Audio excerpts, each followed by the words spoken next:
তো হ্যালো সবাই, কেমন আছো? আশা করছি তোমরা সবাই খুব খুব খুব ভালো আছো, আর আমিও খুব ভালো আছি। আজকের ওয়েদারটা খুব ভালো, কদিন ধরে ওয়েদারটা খুবই ভালো, গরম নেই। কদিন ধরেই বেশ মেঘলা ওয়েদার, গরম সেরম নেই। আজকেও তাই ওয়েদার সেরমভাবে রোদ ওঠেনি, মেঘলা হয়েছে, তো গরম নেই।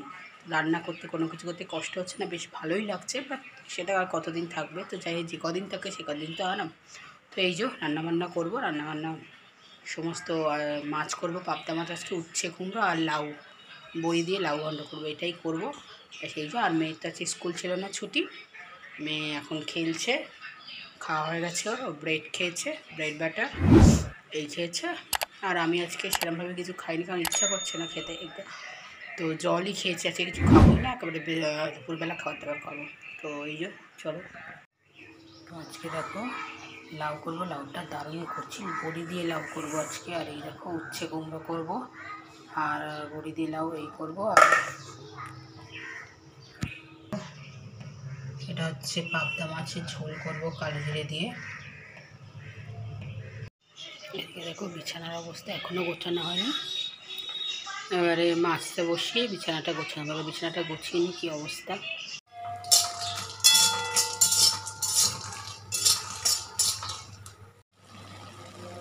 এই যে লাউ জিরে ফোড়ন দিয়ে আর বড়ি দিয়ে করবো, একদম হালকা।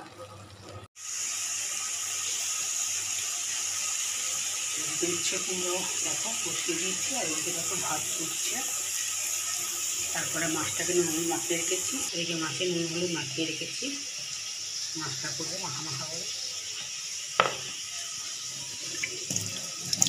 দেখো মাছগুলোকে আমি ভেজে নিয়েছি, বেশ খুব ভাজিনি, হালকা করে ভেজেছি। খুব ভাজলে কড়া করে খেতে একদম ভালো লাগে না মাছ, তাই দেখো মাছগুলোকে হালকা করে ভেজে নিয়েছি, খেতে ভালো লাগে। আর এই দেখো টমেটো, পেঁয়াজ আর কাঁচা লঙ্কা দিয়েছি, দিয়ে এর মধ্যে একটু কাশ্মীরি লঙ্কার গুঁড়ো আর হলুদ গুঁড়ো দিয়ে এটাকে কষাবো।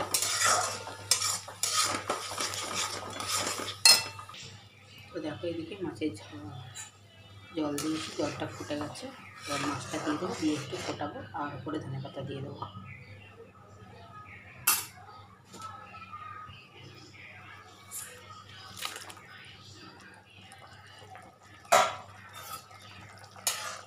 দেখো এই যে মাছগুলো দিয়েছি, একটু ফুটবে, আর উপরে ধনেপাতা দিয়ে দেবো,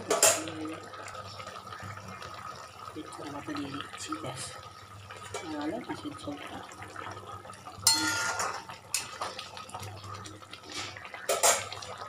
মাছের ঝোলটা পাতলা হয়েছে, কিন্তু দেখতে মনে হচ্ছে রিচ, বাট বেশ হালকাই করেছে আমি, ধনেপাতা দিয়ে কালো জিরে দিয়ে। লাউয়ের ঘন্ট বড়ি দিয়ে, আর এই যে উচ্ছে কুমড়ো, ব্যাস এই হয়েছে। আর ভাত তো হয়ে গেছে, ব্যাস চলো। আমার রান্না বান্না সমস্ত কিছু কমপ্লিট হয়ে গেছে। আর এদিকে দেখো ওই বাসন কোসন মেজে আগে সে জায়গা পরিষ্কার করে সব কিছু করে নিয়েছি, যাতে এরপরে আর কোনো অসুবিধা না হয়। রান্নাও হয়ে গেছে, তো তাই এখানে করে নিয়েছি। একবার তো স্নান হয়ে গেছে, কিন্তু এই সমস্ত পুজো দেওয়া হয়নি যেহেতু, সেই তো আমি মাছ টাছ রান্না করছি, সেই কারণে আমি আবার একবার চান করবো, চান করে পুজোটা দেবো। আজকে রান্নাটা তাড়াতাড়ি করে নিই, পুজোটা পরে দেবো। তাই আর তোমাদের যদি এই ভিডিওটা ভালো লেগে থাকে তাহলে please like share and subscribe করে দিও, কমেন্টে তোমাদের চ্যানেল কেমন লাগে দেখাবে। নেক্সট ব্লগে টাটা।